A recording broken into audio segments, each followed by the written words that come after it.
In that day shall a man cast his idols of silver and his idols of gold, which they made every one for himself to worship, to the moles and to the bats, to go into the clefts of the rocks and into the tops of the ragged rocks, for fear of the Lord, for the glory of his majesty, when he riseth to shake terribly the earth.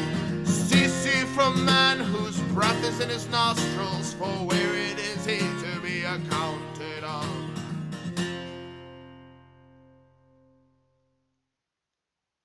Hello, good morning, welcome to Line by Line Bible Studies. We're continuing today in Genesis chapter 30. Let's begin reading. One second. And here we go. Genesis 30, verse 1. And when Rachel saw that she bare Jacob no children, Rachel envied her sister, and said unto Jacob, Give me children, or else I die. And Jacob's anger was kindled against Rachel. And he said, Am I in God's stead? Who hath withheld from thee the fruit of the womb? And she said, Behold, my maid Bilhah, go in unto her, and she shall bear upon my knees, that I may also have children by her. And she gave him Bilhah, her handmaid, to wife, and Jacob went into her. And Bilhah conceived and bare Jacob a son. And Rachel said, God hath judged me, and also hath heard my voice, and hath given me a son. Therefore called she his name Dan. And Bilhah, Rachel's maid, conceived again. Hold on a second, I gotta clear my throat.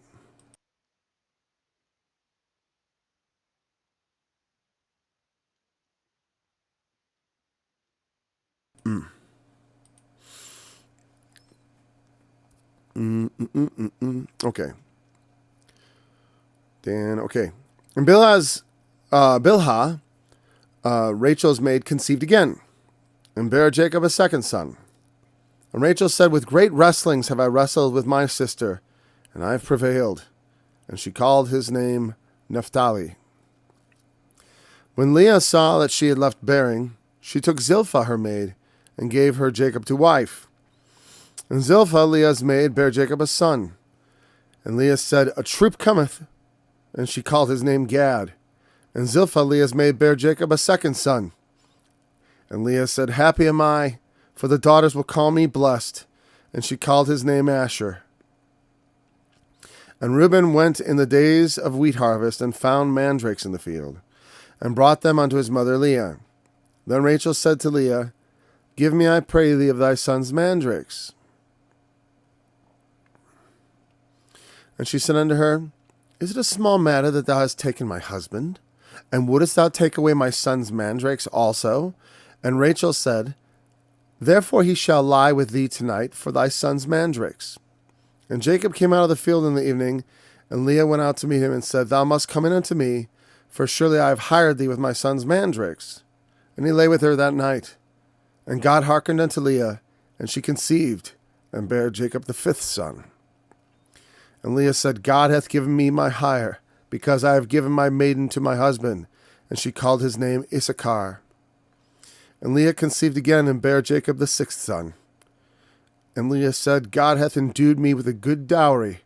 Now will my husband dwell with me, because I have borne him 6 sons. And she called his name Zebulun. And afterwards she bore a daughter, and called her name Dinah. And God remembered Rachel, and God hearkened unto her, and opened her womb. And she conceived and bare a son, and said, God hath taken away my reproach. And she called his name Joseph, and said, The Lord shall add to me another son. And it came to pass, when Rachel had borne Joseph, that Jacob said unto Laban, Send me away, that I may go to my own place, and to my country. Give me my wives and my children, for whom I have served thee, and let me go, for thou knowest my service which I have done thee.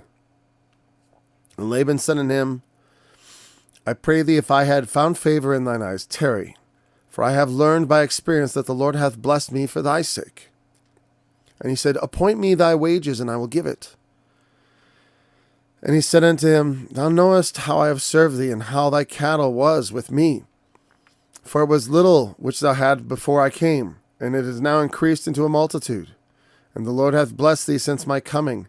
And now when shall I provide for mine own house also? And he said, what shall I give thee? And Jacob said, thou shalt not give me anything. If thou wilt do this thing for me, I will again feed and keep thy flock.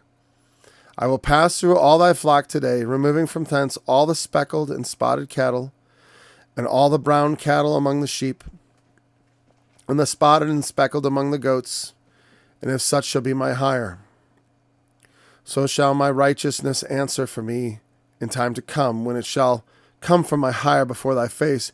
Every one that is not speckled and spotted among the goats, and brown among the sheep, that shall be counted stolen with me. And Laban said, behold, I would it might be according to thy word. And he removed that day the goats that were ring-streaked and spotted, and all the she-goats that were speckled and spotted, and every one that had some white in it, and all the brown among the sheep, and gave them into the hand of his sons. And he set 3 days' journey betwixt himself and Jacob fed the rest of Laban's flocks. And Jacob took him rods of the green poplar, and of the hazel and chestnut tree, and pilled white streaks in them, and made white appear which was in the rods. Okay, I think that makes sense. And he set the rods which he had pilled? That's pilled, not piled. Pilled white streaks in them. I'm not familiar with that verb. To pill something, I think of that as like, if I want to pill something, I'm going to throw a pill at it, maybe. So the limits of understanding have been reached. And he set the rods which he had pilled before the flocks in the gutters, in the watering troughs, when the flocks came to drink, that they should conceive when they came to drink. And the flocks conceived before the rods, and brought forth cattle ring-streaked, speckled, and spotted. And Jacob did separate the lambs, and set the faces of the flocks toward the ring-streaked, and all the brown in the flock of Laban. And he put his own flocks by themselves, and put them not unto Laban's cattle.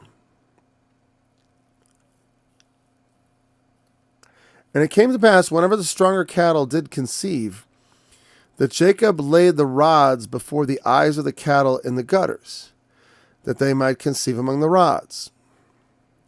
But when the cattle were feeble, he put them not in. So the feebler were Laban's, and the stronger Jacob's. And the man increased exceedingly, and had much cattle, and maidservants, and manservants, and camels, and asses. And Jacob up to it again, apparently. I don't exactly understand his method there, but it's obvious he's using some sort of strategy to get the cattle to breed so that his increase and they're better than Laban's. It's funny because Laban recognizes he's blessed for Jacob's sake, but Jacob has a way of blessing himself, it seems. You know what I mean? Like I said, it's funny because I do think Jacob as a character, the father of Israel, man, he has many of the characteristics that are considered stereotypical of those people, which is funny. It's funny to me then people, Christians, will actually become anti-Semitic. And say, oh, they're of the devil because they're shrewd. They're of the devil because they do good in finance. They're of the devil. They're good at that because they're of Jacob. These are the children of Jacob, the heel grabber, the supplanter. You got to be careful around Jacob. He'll steal your flock right out from under you. Yes, sir. I mean, that's, can't hate him for it. Don't boast against the branches. Just because God blessed them, some people get, they're, just like Jesus. They said, he casts out devils by the prince of devils. Everyone's always trying to associate God's people with the devil. And it's a big mistake. Even Jesus himself did it, though, right? Because he was not associating them in a sense of, as a family with the devil, but those among them whose hearts are given over to wickedness, and those among whom have not heed the word of God, they are like the sons of Belial and not the sons of Jacob. So it's a weird line that he walks in some ways, because I know some of this, there's a weird, what I call the line between being crooked and being shrewd. And Jesus himself, the true way of light is not a way of shrewdness, but in this world, like Jesus said, the children of this world are wiser than the children of light in their generations. There are a lot of different characters in the Bible. And, like the Apostle Paul, he's one who looks almost like a villain. In fact, he is at first portrayed as a villain, and he never says he was anything but one. In his, what would you call it? His unconverted state, I guess.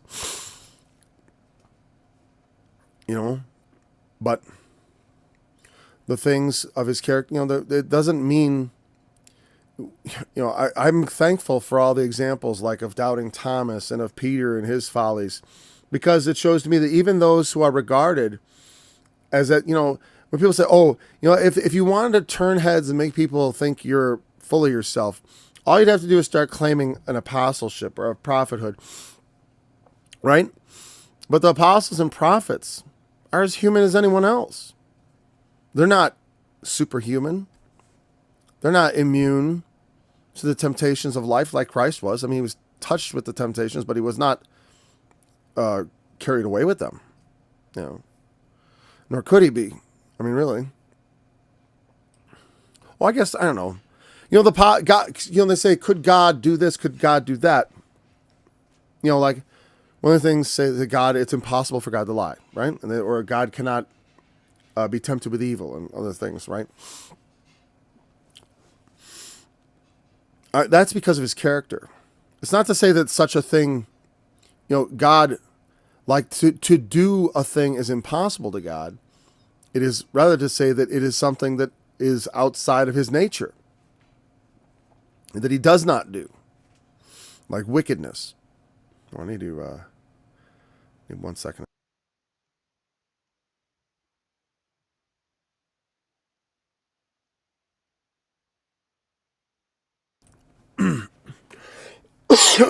Should have left it muted 1 more second. Hold on.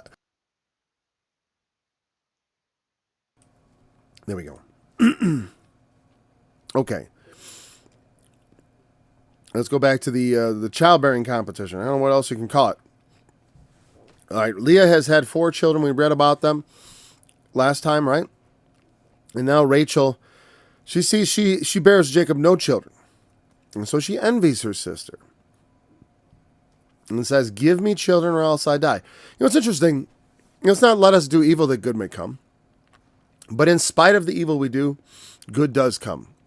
Because, it's interesting because, like I said, when it comes to Abraham, there was a very specific thing about the woman. But with Israel, it's not so. And it's interesting also to note that Christ would come through Leah, not through Rachel. In fact, the leading tribe, which the one that Jacob wanted to bless above all others, Joseph. And there was, but again, it wasn't in the oldest. It wasn't in it was in one right in the middle, Judah. Out of Judah came the king, the scepter. Even Jacob predicted that. And that should be thought, long before Christ and long before David, that some would say that certain things came. Maybe that's why, maybe it's Jacob's prophecies that cause people to believe it must have all been written after Babylon. Because there are certain things in their warnings, like in the law. In Deuteronomy, there are some very stern warnings. It's, you will soon utterly perish from off the land. Were you going to possess it? And of course, people look at that and they think like, well, there's no way he could have known that, so it had to be done later. Like there's no such thing as predictive power, knowing the nature of humans. Just like, you could look at Revelation, and it explains a lot about what happened a couple of years ago.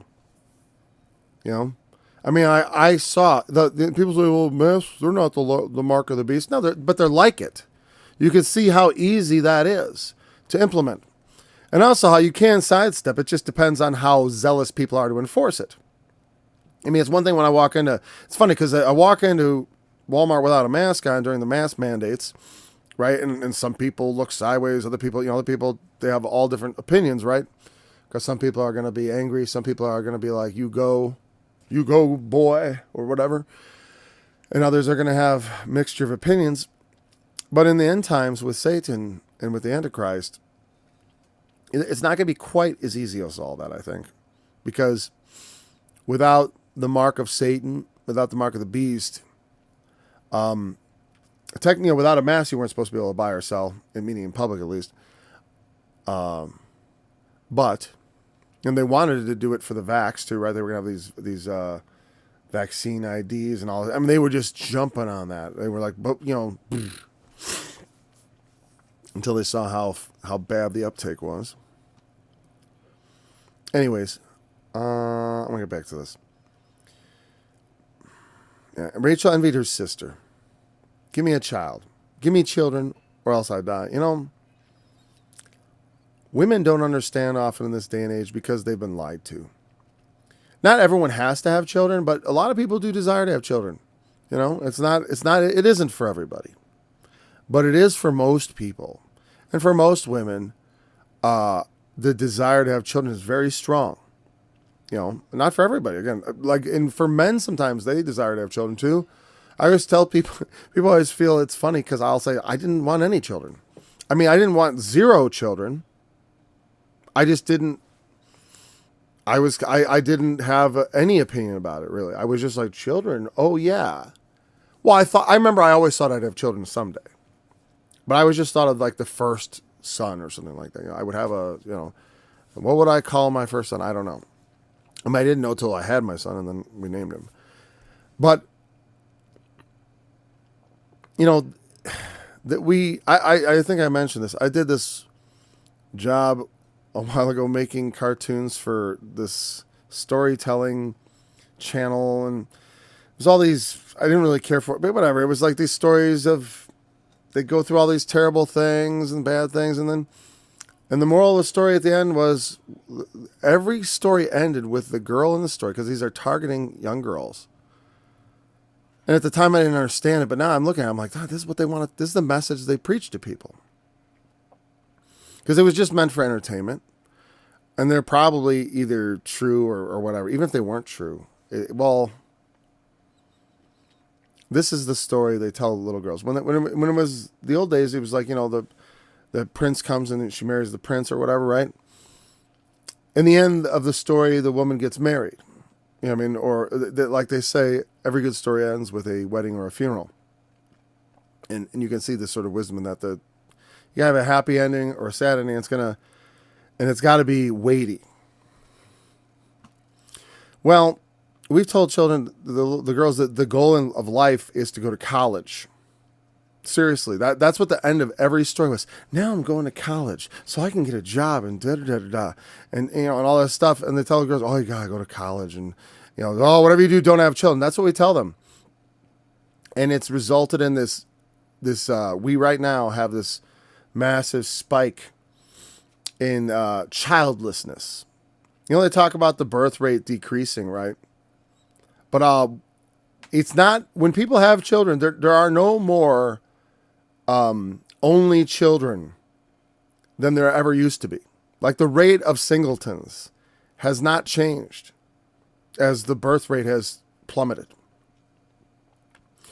What has gone through the roof is women in their 40s with no children. Because now like I said, for some it's a choice. I don't feel guilty or anything. It depends on your desire. Because some of them are at 40 and they're pining because they never had children. It's like other people may find, fulfillment in if they have an extended family. There's always room in the family if you have a family. And that, in fact, that's what happens when people get old and they're alone and they have no children. Sometimes that's where it begins to be felt. Especially if, imagine you don't have much of an extended family already, and so you're kind of alone in the world, and then you don't have any children. And then once you get to 40, they tell you freeze your eggs, and they don't tell you how. They say, oh, you can still have children at 40. Yeah, you can. You can. It's just incredibly difficult. A lot more than they tell you. Because they want to sell you on freezing those eggs, because that's the service they provide. But they don't tell you, they're like, well, we can't guarantee it. What are the prospects? Well, we don't know. It's going to depend on your biology. And it's about having that first child, really. that a lot of women, then they have more after that. Very few people just have that one. There's no trend towards really, not in America, of smaller families. It's childlessness, and it's actually a worldwide problem. And our whole civilization is starting to collapse population-wise. And God only knows what they're doing with fertility also with the things they've been injecting into people, the experimental drugs, and all the lies being told about it, quite frankly. Oh, it's just so safe, especially for pregnant women. It's almost like healthier for, you should do that. It'll help upgrade your baby.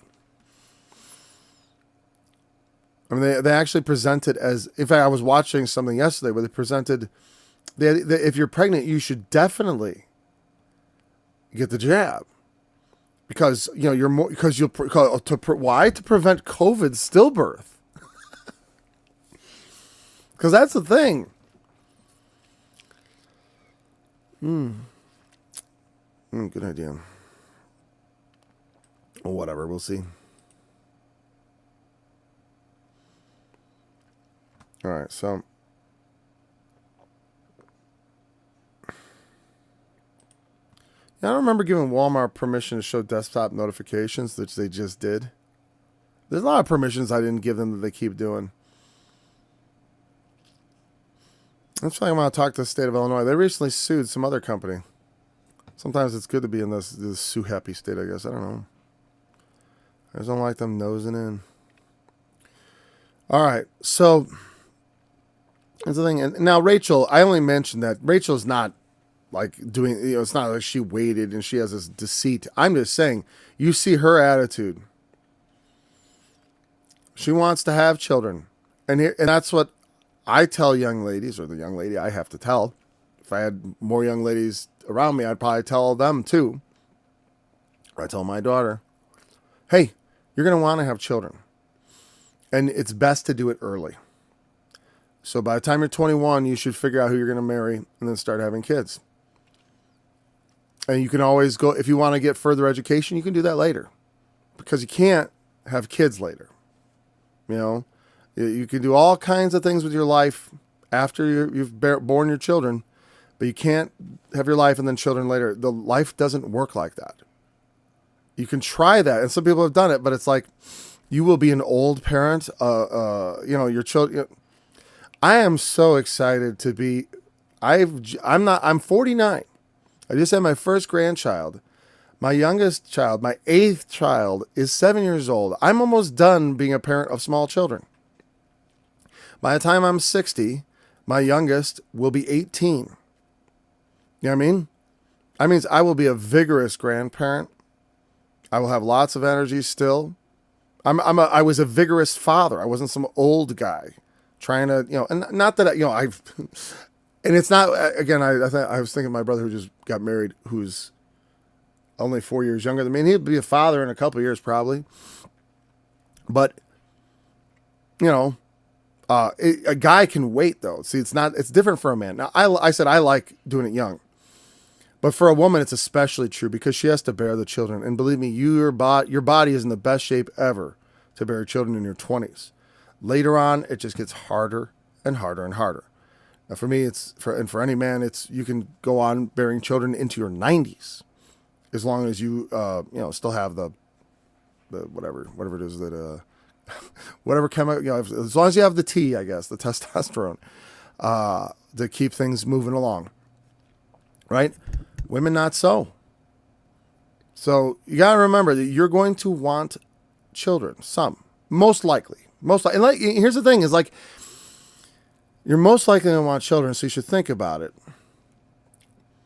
You may not. Maybe you think about it and you're like, I don't think I'm ever going to want to have children. Well, maybe that's the case. Then I guess it's okay to put it off. But I would not do, but here's the main thing. Think about it. Don't just blow it off. It's something you should consider. Also, when you get married, it's an important consideration. I know someone who got married, fell in love, got married, big wedding, it was big deal. And within 6 months, they were divorced. Why? Well, she wanted children. He already had kids. that were like mine, grown up. You know, he was getting remarried to a younger woman, and she wanted kids. He didn't. So he just wanted a companion. He didn't want to start a new family. He just wanted a woman by his side. That's why I've said the whole time I've been raising children, I'm waiting to get my wife back. Not that I despise I love my children, but I kind of like the process. We raised them. Now they're adults. I like my adults better, actually. I mean, I loved them as kids, but they took over our life, for a while. And I don't regret spending the middle part of my life raising kids. I'm just looking forward to having other things available to me, more time, more, and less of a burden. But I took it on gladly. I was like, hey, don't talk to me. I had 8. It's like I did my part. As far as the parenting thing goes, I'm allowed to say I'm through. Not that I wouldn't do it again. Meaning, like, if my wife was pregnant, I'd probably be excited. I'd be excited to have the 9th one. Just to throw it in people's faces who say to me, "Oh, so you're done now?" It's like, well, maybe not. Maybe I'm not done. Maybe your little comment makes me angry enough to have another child. I wouldn't have a child out of spite, I don't think. But anyways, children are something to think about. It's best done early in life. You won't regret it. I talk to all kinds of people who have their kids, young. You won't find people, oh, I should have waited till I was 30. I mean, here's the thing. Sometimes people get pregnant as teenagers and they get caught up in this whirlwind and they get, they feel like they don't want their children to go through the same thing. But they forget about how it made them. Having kids made me an adult. Until you have kids, you're kind of, and I'm sorry to say, I know some of the people listening to us don't have kids, and don't be insulted, all right? But in some ways, you're not an adult because you've never been nailed to that responsibility. You haven't had that, like, that chain on you, quite frankly. And sometimes people get in that chain, meaning they have children, like guys, and they don't want any part of it, so they run away. That's another thing. You gotta when you're getting married, you gotta talk about it. If it's important to you, and also you want to know if it's important to them. My wife and I, both of us had this sort of like about kids. We were like, children. I was like, children. The world's ending like maybe this year. That's where I was like, it's about to end. I just want a wife so I don't sin. That was all I cared about. I cared about the Lord, but I wanted the wife not because I wanted children, but because for me, I wanted a wife. I needed a woman who was zealous for the things of God. So that was important. If children are important to you, family is your number one thing, you should marry someone who has that same priority. And they probably have God as the first priority. But like for me, it was God and Bible studies. And later on it became music, but not when I was first with her. It was just all the Bible studies and stuff.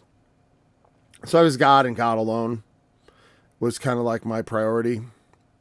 But I was very open to the idea of whatever the Lord wanted to bless me with.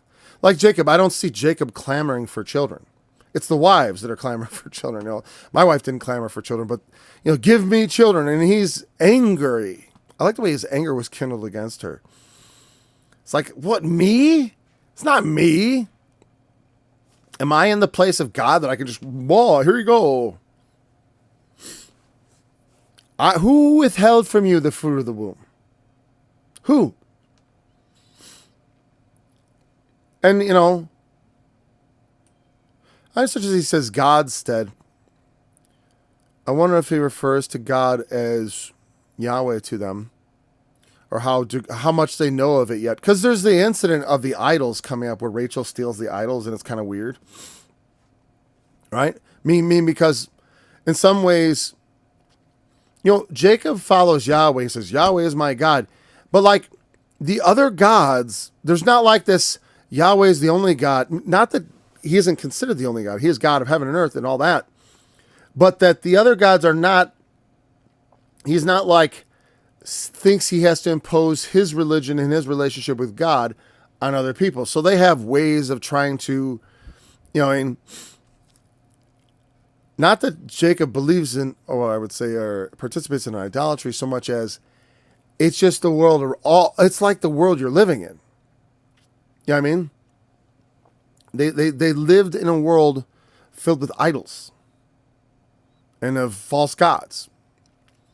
But, when God comes, like I said, when he comes to Abraham, he doesn't lay on him all this stuff like in the law, but rather comes to him in a relational way, in a personal way. He relates to them personally and about what he's going to do with them as a people, about how he's going to bless him individually. And he lays on him the commandments that he can bear. Circumcision. He gave him the commandment of circumcision. And whatever else it was that God says, because you kept my charge, my laws, my statutes, and my commandments. So there's something to it. There's something that they have been following. Like some sort of understanding. And we can see, well, whatever, hold on. So then he gives her Bilhah, she gives him Bilhah. And then, so, gives her to wife. And so now he's got a third wife. And that isn't the problem. It's like you have two wives. Immediately there's a competition. There's all kinds of conflict. Like I said, Jacob did not seek this. And that's why, but it causes them a great deal of jealousy. Because Leah was married first. Jacob did not love her. He did not ask to marry her. But nevertheless, she doesn't get another husband after he lays with her. So she's stuck with him, whether he wants her or not. And then when the beloved says, even so, she's blessed with children by Jacob. But then she left off bearing for some time. And so Rachel, in the meantime, now steps in. And she's still not bearing. So we have Dan, judge, which means judge, right? And they give you the clues to the names in every one of these, right? And then with great wrestlings, of course, Naphtali. I think it means something like that, right? Great wrestlings. Have I wrestled with my sister, and I've prevailed. It's interesting, the metaphor, right? That wrestling metaphor. It is one of the oldest in the book. In fact, Jacob is going to wrestle with God. It's kind of cool. It is the oldest sport, except perhaps hunting, and I'm not sure if they're not related. I mean, because the first thing you do when you're not killing for food and for survival, it's for fun. That's what's the invention. People say, is hunting a sport? I'm like, it's the original sport, man. As soon as you're hunting and you don't have to, you're playing a game. You're playing with your food just like a cat. Because you don't need it, you just want to hunt it. It's the hunt. And then the fight. The two most ancient human, Cain's match against Abel wasn't exactly fair, but it was essentially a wrestling match, wasn't it? Hit him with what do they always portray him? It says he rose up against him and slew him. I think in all the pictures I remember as a kid, he was holding a stone. But that's probably just a tradition, right? So this, because they're not actually wrestling, but it's like this inner turmoil, this competition with them to have children. And it's funny that she feels like she's prevailed. I don't think that means I've beaten her, because she has the score is 4-2. And these aren't even technically her children, but she's taking comfort in them because she's raising them, as she says, let them be upon my knee or something like that. Or where, let me see. I remember and she shall bear upon my knees. That's some sort of idiom they use, meaning because they're like, it'll be my child, and we don't. Doesn't that sound weird? She will bear on my knees. It's a very strange sounding phrase. But I think the idea is that there's a passage from the prophets where it says, talking about Jerusalem, he will suck and be dandled upon her knees. The dandling upon the knees of a child, a mother is seated. One of the most common images from ancient times is of a seated, you see this of Mary, but it goes back even to goddesses and stuff, of the woman seated with the child upon the knees, on your lap, basically. She shall bear on my lap, meaning she will bear into my lap, and it will be my child. The one, because the child will sit upon my knees. I think that's a pretty decent explanation of that. And so she takes these children as her own. And the mother is Bill has her handmaid, and so she's probably the wet nurse too, because Rachel isn't going to have breast milk, so, whatever. But the child would be regarded as Rachel's. It's interesting that would be satisfactory. That she finds satisfaction in this. And I guess it's true, because you see women adopting children. And I don't know, I always have this very intense sense of mine. My children, my offspring. And I think for men, that's very important to some degree. We want to feel that our children, our wives, are faithful to us, and the children are our children. I think it is harder for a man probably to consciously raise someone else's child than it is for a woman. Because for her, I don't know that the point so much, I don't know, what I'm saying is, I don't know that her instinct is so much to, propagate herself so much as it is to care for a child. Meaning she wants to care for the child. Whereas I want a child to become an adult and be my son or daughter and carry on of me. And I don't know if that's entirely, I don't know what degree that is built in, meaning I feel it as an instinct that is common to all men. I mean, right? I don't know how, I suspect, I don't know because I'm not a woman, but I don't know, I suspect that perhaps adoption appeals more to them, or let's say is less unappealing to them than it is to men. I would, and I don't know if that's true. I feel like for me it is. I feel like I definitely am much more, people always say, well, there's so many children. It's why am I have to pick up for other people's irresponsibility. It seems like encouraging more of the same. I want my children to be raised by me and also my genetics, because I want that propagated. And again, selfish perhaps, but it's just, like I said, that's not something I say as a man of God. It's just so much as a human being, my strong instinct. Women's instincts, I think, are a little bit different. So because she finds gratification in this. She feels redeemed so much. I mean, I have prevailed. Again, this wrestling and prevailing seems a bit overwrought to me. This, I don't think this chapter is supposed to be oh, this is how things normally go. And, it's it's meant to be remarkable. This is how he ends up with 12 children. Because his wives get in this competition. They start bringing in even more wives.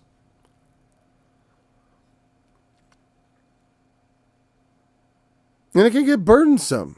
He only really wants Rachel.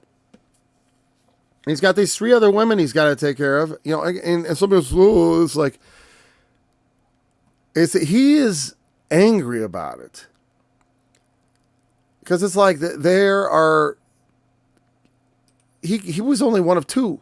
You know what I mean? He was one of 2.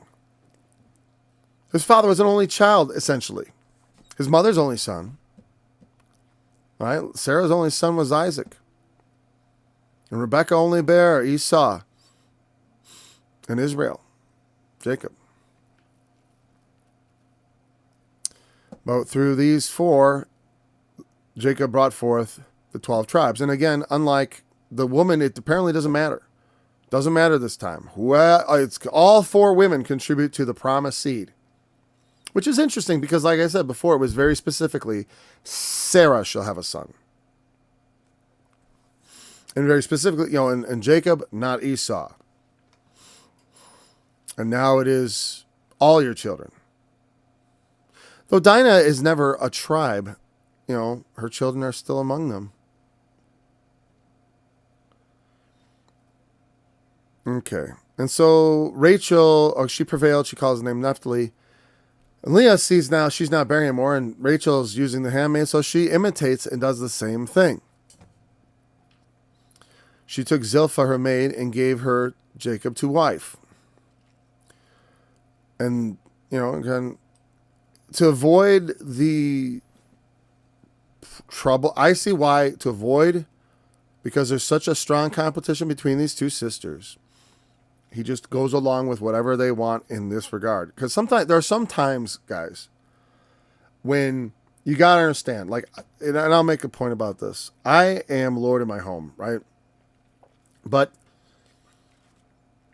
do not, you don't want to grieve your spouse.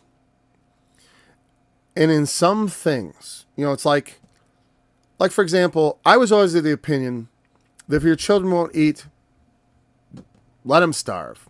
And the food will be there when they're ready. That's not how I was raised. I always thought that sounded better, though. Because I always hated being forced fed. I didn't like it. Eat it and clean the plate. I've never been a fan of that. Give them smaller portions and make them come back for seconds, is what I say. Give them a half a glass of milk. I don't want to see a half a glass left over. But the thing is, feeding the children is so important to my wife that if I were to force her to do it my way, it would grieve her to make the children go hungry until they, and maybe she'd get over it or whatever. My point is, to save her grief, I was like, you know what? It's not that important to me. So even though I think this way is better, we'll do it your way. Right? It doesn't, meaning as Lord, it doesn't mean I have to do everything I want. I can use my power also to make peace. You know what I mean? Just like a king, Solomon. Or Solomon's son Rehoboam. Solomon dies, Rehoboam's king. He goes, I forgot if he goes to his advisors or advisors come to him.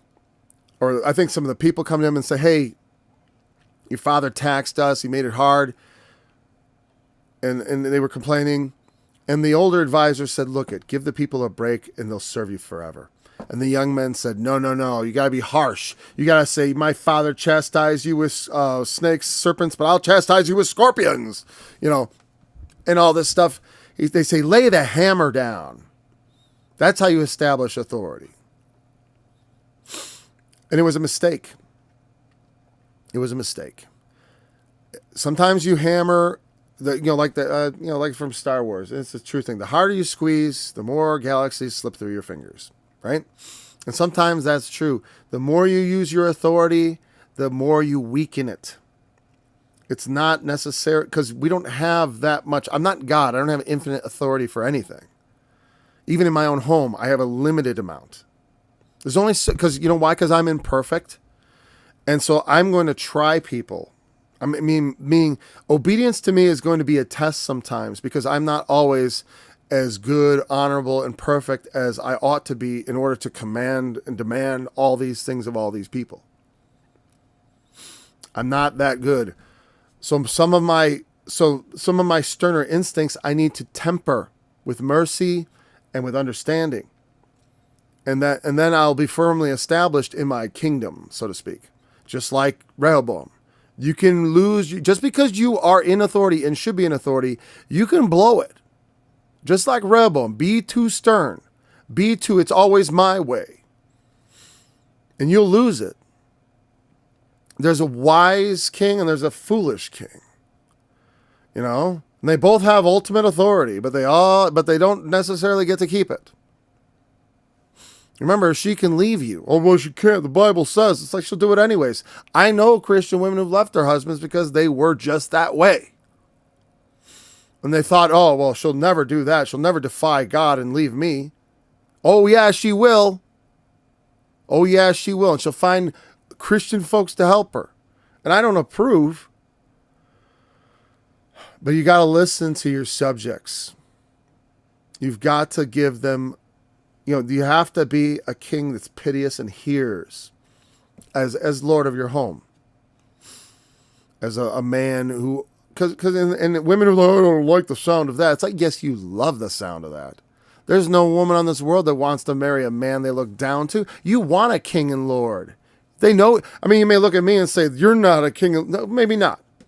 I please my wife. She's pleased with me. But every woman, the man you adore out there, whatever, you look up to him. You better. In some way. It doesn't have to be, you don't have to, it doesn't have to be like, whoa, but you got to see him at least above you. Because it's called hypergamy and it's unavoidable. Women don't marry down, men do. We marry for looks, you marry for something else. And it's not, it's definitely not looks. It's a combination of things. It's things that make you feel us, the man. Because a woman don't want to marry something less than a man. Promise you that, guys. You know, you gotta be tempered with mercy, tempered with understanding, compassion, all those things. But also strong, hard, and willing. You know, hey, am I standing in God's stead? What would you have of me that I can do for you? Because there's only so much a man can do. Leah made bear Jacob a son. She said, a troop cometh. I think she thinks, like, I'm going to have even more babies. Behold, more babies coming. And it's true. A troop comes. That's what, it means, a troop. And Zilpah bare a second son, Asher. They'll call me blessed. Blessing, I believe, is what it means. Or happiness, or I forget. It's okay. You can look it up. I'm not going to, Okay, so we have what? We have the 4 original, and then we have 2 from the handmaids. Then we get up to 8. So now we need 12, 4 more for the 12 tribes. All right. It's funny there's 12 tribes, but there's really 13. But there's really 12, right? Because Jacob got 2 tribes. Joseph got 2 tribes, and Levi was reckoned not as one of the 12 in many of the reckonings because they were the priests. So it depends on where you're reading it, what the list of 12 tribes is. Because, you know why? Because in some ways it was a political, like when you look at a political map, you understand when you talk about Israel in the Old Testament during the times of the prophets and the kings, that when you talk about like, oh, here's Judah and here's Israel and the 10 tribes were carried away and there was not, it was all intermixed. The land was divided by tribe. And that became the designated, like that was Ephraim, that was Gad, that was Dan, that was the region. But in the centuries they lived there, it doesn't mean everyone stayed put. They intermarried in the tribes. It was never anything said anything otherwise. How one reckoned which tribe you belonged to, I forget how they would figure that. By the mom or whatever, I don't know. There was they would have some sort of reckoning, but it doesn't really matter. They were all Israel. Not are all Israel who are of Israel, right? But in Isaac shall thy seed be called. And what does that mean? It was because it is those who are called by God. Those who are oriented towards God's promises. Who look to God's promises and say, oh, yeah, that's what I want. I'm after that. The children of promise. Because the promise, because how do we know the promise is for us? It's for Jacob and Isaac and the Jews and all that. How do we know it's for us? Because, and this is from the New Testament, because of the faith that he's given us. The fact that we have the faith to believe in Jesus is evidence. It is the evidence of the promise of God to fulfill that which we have our faith in. That's why it's the evidence of things not seen. Which is things like here's some things not seen. God's promise to you personally of salvation. Where do you see that? You don't see it anywhere. But it's there. Because we can pull it out of the scriptures from here, this verse, that verse, and all that. But the point is, I think I made the point. So the second son, happy I'm Asher. Okay. Then we come upon the part about the mandrakes. Reuben went in the days of wheat harvest and found mandrakes. Now, mandrakes in the field and brought them into his mother Leah. What I could look this up in Hebrew. It's not going to be very it's not going to tell us much. What I know and what I should say, what I know is only what I've heard. And I'm sure there's resources you could look at this more deeply. It seems to me not very important to the overall understanding. But he found these mandrakes. And I suppose this might be a kind of a rare herb or something. I think it's supposedly to help with fertility. I don't know if that's true or not. But he brought them to Leah. And then Rachel says, give me of your son's mandrakes. And then Leah responds, is it you've taken my husband and now you want my son's mandrakes also? Whatever it is, whatever that means.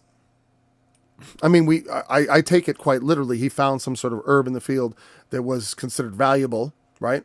For whatever purpose, it doesn't really matter. And now she covets it. Maybe that's too harsh a word, but she wants some, right? It doesn't mean anything else. Give me some. But she covers it, but then she makes a fair trade that they consider fair. Rachel says, look, he will lie with you tonight for thy son's mandrakes. I want the mandrakes. Oh, and Jacob will lay with you. Because I'm sure Jacob prefers to sleep with Rachel because that's the one he loves. But Rachel says, hey, now you got to go. You got to go stay with Leah tonight. I have hired thee with my son's mandrakes. Oh, thou must come in unto me. Yeah. That's what Leah went out to meet him and informed him that he was to lay with her that night because he had hired him. I'm sure that was said with a bit of, probably a little bitter irony in there. Because like she said, she of course feels the most wronged. That's why she gives birth to half the tribes, including the one, of course, who would bear Christ, the tribe of Judah, and also David the king, and all that. And and from Judah, from which the whole people of Israel have now obtained an entire identity, the Jews. And that's how dominant the seed of Leah really end up being. Not that people forget, not that Joseph isn't there. Not that Dan isn't there. So when the northern kingdom was taken away, that was a political removal. In the southern kingdom of Judah, you're going to have remnants of all the tribes there. None of the tribes have fit. Maybe there's not as much of a understanding of what tribe you're from anymore. I don't know. I've never talked to Jews about that. If I did, I would want to know, do you guys still track your tribes and stuff? Because I know in the New Testament it mentions, the reason I say this, that there were tribes present, is in the New Testament there's I was about to say abundant evidence. There's not abundant evidence, but there's evidence of people of at least 2 other tribes. 3, actually, if you include Benjamin. But Benjamin they never dispute, because Benjamin was always politically part of Judah. Whereas the other 10 split off into a different political entity. And he lay with her that night. And I suppose that depending on which tribe you married into or out of, your inheritance, it would be either in that tribe or the other tribe. And you would inherit land within the realm of a particular tribe. I don't know. Maybe there's some clarity in the law about that. I don't know. So she conceived and bare Jacob the 5th son, the 5th of hers, Issachar. She has given me my hire. Is that what Issachar means? Probably something like, I want to see. That one's the one that's the least clear to me. Just because the other ones, I remember, I'm like, does it mean hire? Really, just that? I thought there was maybe something a little more oblique about his name. Oh, that's Jacob prospering. The birth of Joseph. Where is Issachar? There we go. Issachar. Perhaps there is recompense. Okay. Because again, sometimes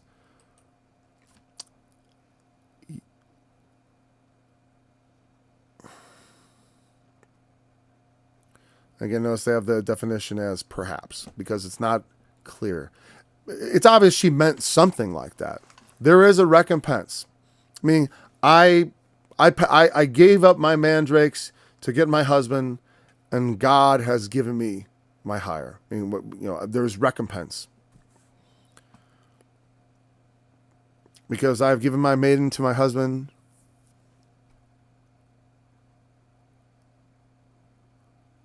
Because, no, she conceives. God hath given me my hire because I have given my maiden to my husband. I don't know. I guess, well, see, and you don't know, because sometimes people say stuff. And again, it's her feeling about the situation. But she feels like God has giving me my hire means I've been paid my wages. So I got this recompense to me is she sees because she gave Zilpah to Jacob. And I think she means that she believes that God was pleased with what she did and she is being rewarded for it. And I don't know. Well, like I said, none of the tribes were rejected. So there's that. None of the children of the handmaid are rejected. You can make an argument about Dan, I guess, right? Because if you look in the book of Revelation and the tribes listed there, there is no Dan. I don't know why. Well, some people say because of idolatry. There was indeed great idolatry in Dan. But it would be odd that there would be a tribe lacking entirely. But that's the way it's written. So I don't know, maybe that is something. There is something, some judgment, I don't know.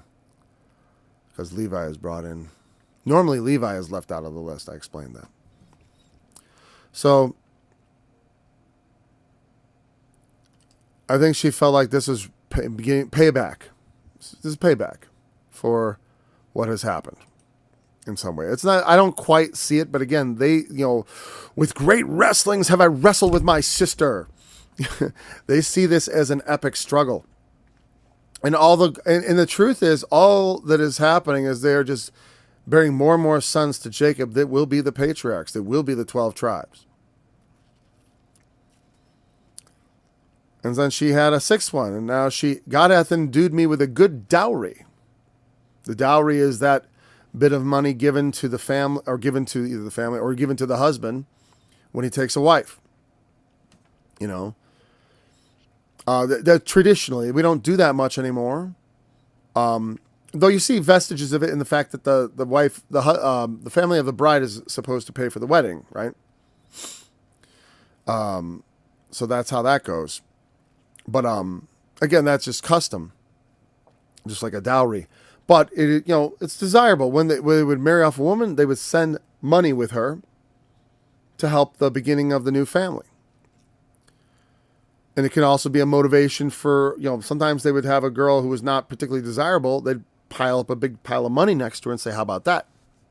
The dowry would actually help sell the girl off. And people don't understand. Because they're not always that valuable. It's because what men value, for the most part, in a wife is looks. It's the men are superficial. That's not how I went about finding a wife, right? I was looking for a woman who was zealous for God, but I admit, because my wife came to me with like a plain face with no makeup, I didn't notice how pretty she was right away. And I had to look close at one point, and I remember thinking to myself, and people probably think I'm pretty awful, but I looked at her and I said, is this someone I'm not going to be embarrassed to walk next to for the rest of my life? Is this going to be someone I was walking with her down the street because she'd asked me on a date, essentially. She's like, you want to go to the carnival this weekend? I was like, sure, And we're walking down the street. And I remember looking at her for the first time. I'd known her like 6 weeks, I think, at that point. For the first time as a woman I was interested in. Because I suddenly think I was interested. I was already interested in her as a person, as a Bible student. But not as a romantic interest. And so, but that's the point, is that sometimes dowry will help, because men will look at women and judge them on a certain basis. That's the way it is. It's not necessarily good. Like I said, because I don't know. there's, I mean, I do think that, like the facial thing for Leah, I think that good health, being healthy and strong is far better than having gorgeous looks. I hate having this conversation over the Bible because it seems like wrong. But I mean, but Rachel was gorgeous. Leah was not so much, and it just shows the nature of man. But we see that Leah is able to provide herself with a lot more value than just being a pretty face. She bears 6 sons. God has endued me with a good dowry. Now will my husband dwell with me. She's still living into this fantasy that Jacob's going to choose her as the favored wife, which he just never does, unfortunately. But, these 6 sons, she has that. She has that. No one can take that from her. And the daughter. So Leah did for Jacob almost as well as my wife did for me, because she bare me 7 sons and a daughter, and Leah only 6. But, and God remembered Rachel and hearkened her and opened her womb. And so there was nothing, the Lord had nothing against Rachel, but he saw how Leah was hated.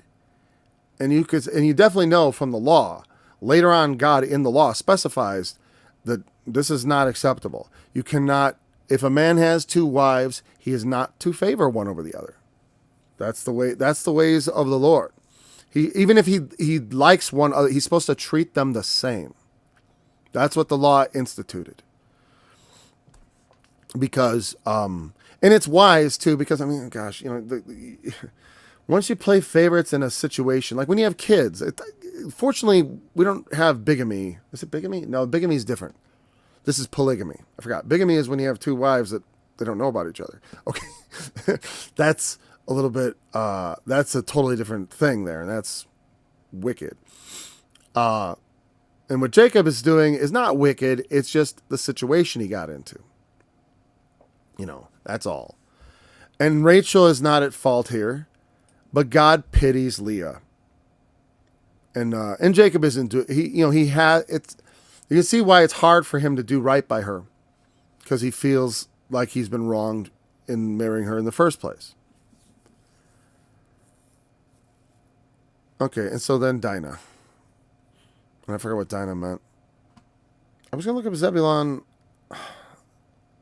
because I don't think it means dowry exactly. I think it means something like, what does it mean? I remember Zebulon means, See, it's interesting. Notice they say, a son of Jacob, also his descendants and their territory. It can mean all 3 things, not usually at the same time.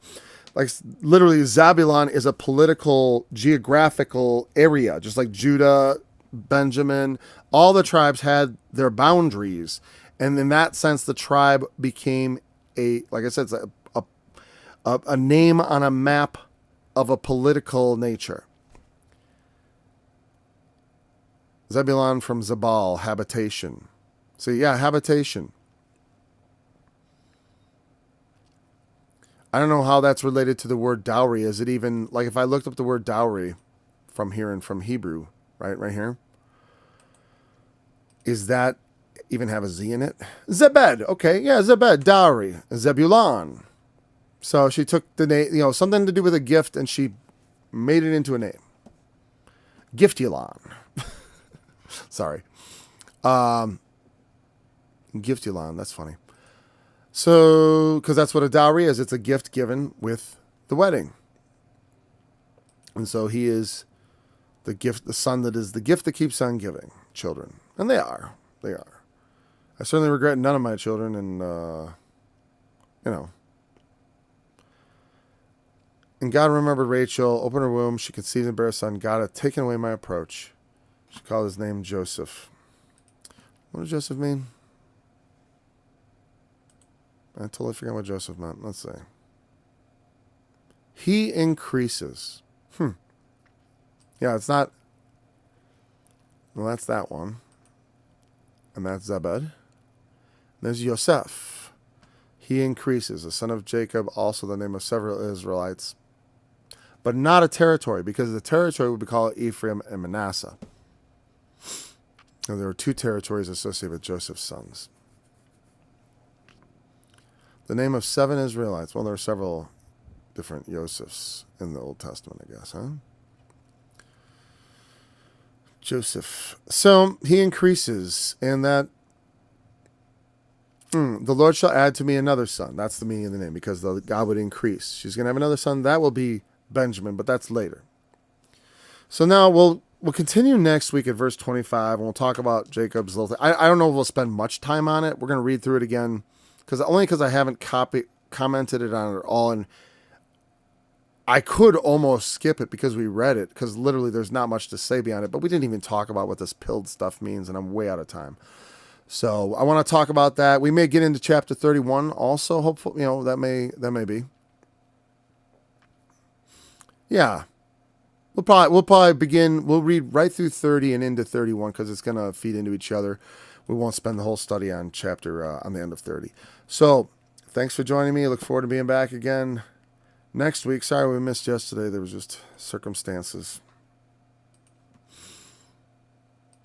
In that day shall a man cast his idols of silver and his idols of gold, which they made every one for himself to worship, to the moles and to the bats, to go into the clefts of the rocks and into the tops of the ragged rocks, for fear of the Lord, for the glory of his majesty, when he riseth to shake terribly the earth. Cease ye from man whose breath is in his nostrils, for where it is he to be accounted of.